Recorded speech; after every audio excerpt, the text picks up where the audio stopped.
Kyiv burns again. For the second night in a row, Russian missiles and drones hammer the Ukrainian capital and western cities. At least 2 are confirmed dead and over 20 have been injured. Now, Russia's latest escalation has left the US unhappy, with the American administration accusing Russia of not progressing towards peace. Our next report gets you all the details. Take a look.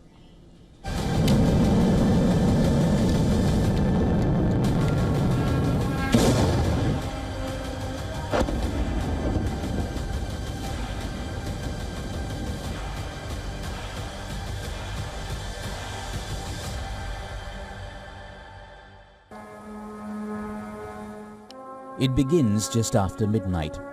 Sirens wail, skies turn red.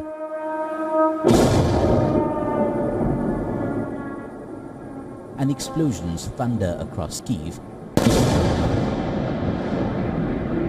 shaking apartment blocks and shattering glass. Russia unleashed over 500 missiles and drones, targeting not just military infrastructure but also residential areas.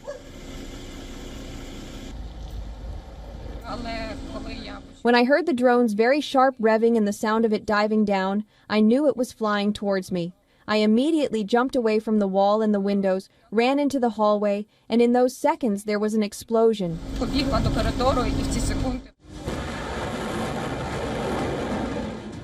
The Ukrainian armed forces say that Russia used more than 400 drones along with Iskander-M ballistic missiles, Kh-101 cruise missiles and S-300 guided air defense missiles.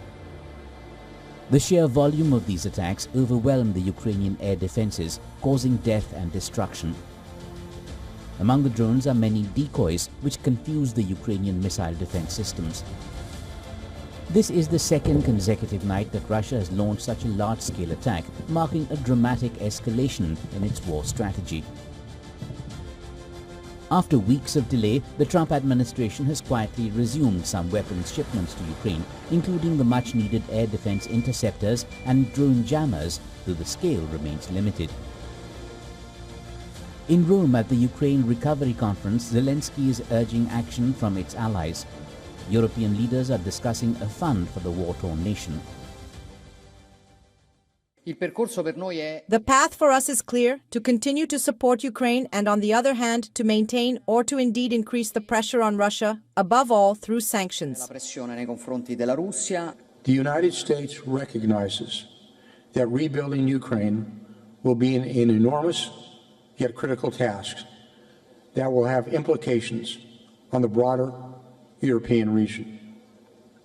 We also recognize that the reconstruction of Ukraine goes well beyond just rebuilding the physical infrastructure of Ukraine, as it entails addressing the social and economic impacts of the war as well.